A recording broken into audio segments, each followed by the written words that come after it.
सुप्रभात बच्चों। मैं आज मुखलाल संस्कृत उपशास्त्री महाविद्यालय भंगू छपरा भोजपुर से ऑनलाइन क्लास के माध्यम से आप सबों को हिंदी व्याकरण में सर्वनाम के बारे में जानकारी देने जा रहा हूँ। पिछला क्लास में आप सब लोगों को क्या बताया गया था? पद परिचय, जिसमें संज्ञा का पद परिचय बताया गया था। आज सर्वनाम के बारे में जानकारी दी जा रही है। तो सबसे पहले तो जानिए कि सर्वनाम कहते किसे हैं। तो सर्वनाम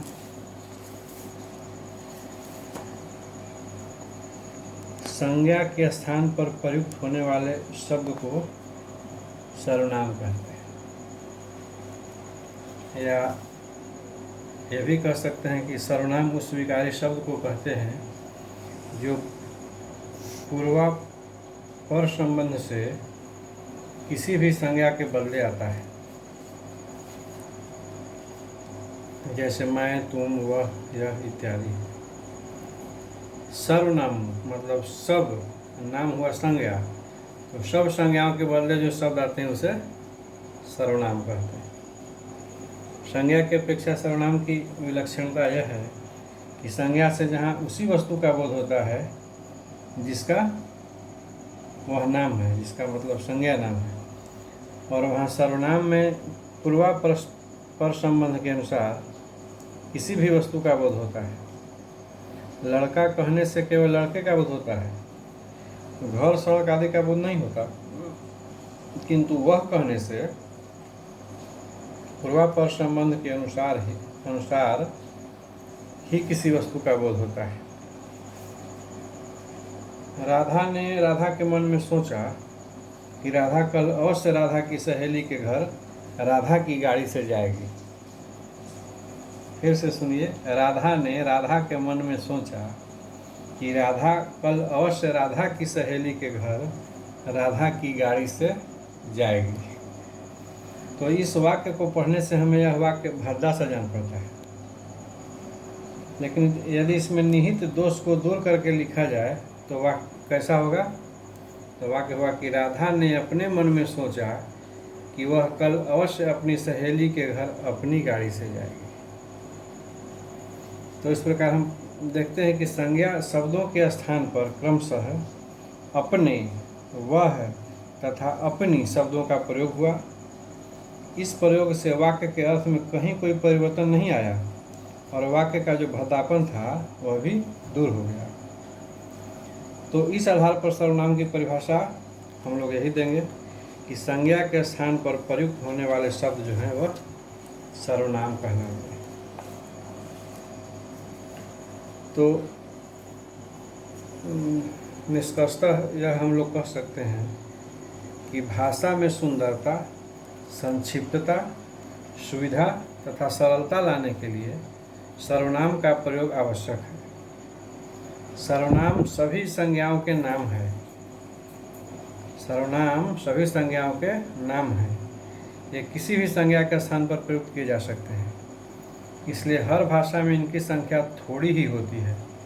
जैसे मैं, हम, तुम, आप, यह, वह, जो, कोई, कुछ, कौन, क्या इत्यादि।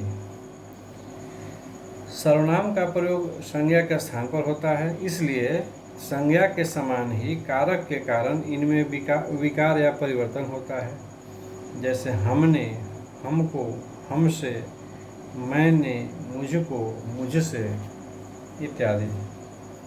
इसे भी संज्ञा की तरह एक वचन या बहुवचन का रूप दिया जा सकता है। किसी भी अंग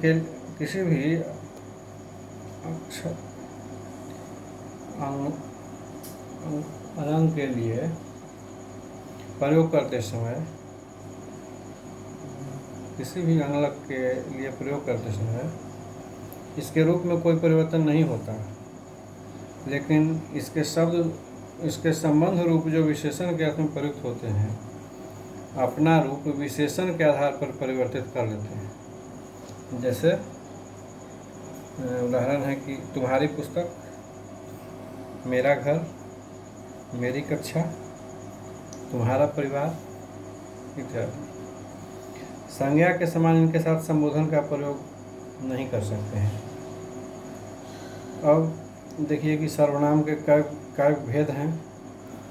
तो सर्वनाम को हम लोग अंग्रेजी में प्रोनाउन कहते हैं।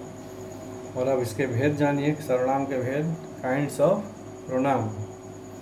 तो सर्वनाम के 6 भेद हैं। कौन कौन भेद हैं? यहाँ सामने देखिए लिखा हुआ है। पुरुषवाचक, निश्चयवाचक, अनिश्चयवाचक, संबंधवाचक, प्रश्नवाचक और निजवाचक सर्वनाम। तो पुरुषवाचक सर्वनाम को हम लोग पर्सनल प्रोनाउन कहते हैं अंग्रेजी में। निश्चयवाचक प्रोनाउन को हम लोग निश्चयवाचक सर्वनाम को हम लोग डिफिनिट प्रोनाउन कहते हैं। इसी प्रकार अनिश्चयवाचक सर्वनाम को हम लोग अंग्रेजी में इनडिफिनिट प्रोनाउन कहते हैं। और संबंधवाचक को रिलेटिव प्रोनाउन, प्रश्नवाचक सर्वनाम को इंट्रोगेटिव प्रोनाउन और निजवाचक सर्वनाम को रिफ्लेक्सिव प्रोनाउन। तो अब सबसे पहले हम लोग पुरुषवाचक सर्वनाम के बारे में पढ़ेंगे, जो पर्सनल प्रोनाउन जिसको कहते हैं। तो पुरुषवाचक प्रोनाउन के भी 2 भेद होते हैं। सबसे पहले तो देखिए पुरुषवाचक सर्वनाम क्या होता है। तो पुरुषवाचक सर्वनाम पुरुषों मतलब स्त्री या पुरुष के नाम के बदले आते हैं। जब कोई व्यक्ति किसी अन्य व्यक्ति के लिए कोई बात कहता है तो वह मुख्य रूप से 3 वाचक प्रयुक्त होता है। कौन कौन? एक होता है वक्ता जो बोलने वाला, दूसरा होता है श्रोता सुनने वाला, और तीसरा होता है अन्य जिसके बारे में, अन्य मतलब जिसके बारे में कहा जाता है। तो उत्तम पुरुष में लेखक या वक्ता आता है। इसके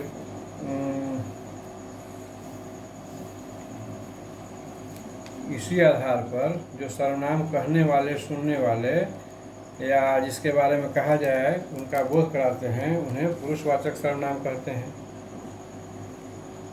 फिर से परिभाषा सुन लीजिए। जो सर्वनाम कहने वाले, सुनने वाले या जिसके विषय में कहा जाए उनका बोध कराते हैं, उन्हें पुरुषवाचक सर्वनाम कहते हैं। अब इसका भी 3 भेद है। उत्तम पुरुष, मध्यम पुरुष और अन्य पुरुष। उत्तम पुरुष जिसको हम लोग अंग्रेजी में फर्स्ट पर्सन कहते हैं। तो उत्तम पुरुष कौन है? तो बोलने वाला या लिखने वाला व्यक्ति अपने लिए जिन सर्वनामों का प्रयोग करता है वह उत्तम पुरुष सर्वनाम कहलाता है। जैसे मैं, हम सब, हम लोग इत्यादि। अब दूसरा है इसी में मध्यम पुरुष, जिसको हम लोग सेकंड पर्सन कहते हैं। तो मध्यम पुरुष सर्वनाम किसे कहते हैं? इसका परिभाषा क्या है? तो जिसे संबोधित करके कुछ कहा जाए या जिससे बातें की जाए या जिसके बारे में कुछ लिखा जाए, उनके नाम के बदले में प्रयुक्त होने वाले सर्वनाम जो हैं वह मध्यम पुरुष सर्वनाम कहलाते हैं। जैसे कुछ क्या क्या? तो तुम, आप लोग और आप सब। तो अब आगे है तीसरा इसी का पुरुषवाचक का तीसरा भेद है क्या? अन्य पुरुष, जिसको अंग्रेजी में हम लोग थर्ड पर्सन कहते हैं। तो थर्ड पर्सन का परिभाषा अन्य पुरुष का क्या है? तो जिसके बारे में बात की जाए या कुछ लिखा जाए, उनके नाम के बदले में प्रयुक्त होने वाले सर्वनाम अन्य पुरुष सर्वनाम कहलाते हैं। जैसे इसका उदाहरण है वे लोग, ये, यह, आप, वह, ये सब जो हैं अन्य पुरुष हैं। तो अब आज के क्लास में इतना ही। शेष अब अगले क्लास में आप सब लोगों को सर्वनाम के जो पुरुषवाचक से आगे जो भेद हैं उसके बारे में जानकारी दी जाएगी। तब तक के लिए आप सभी बच्चों को शुभ दिन।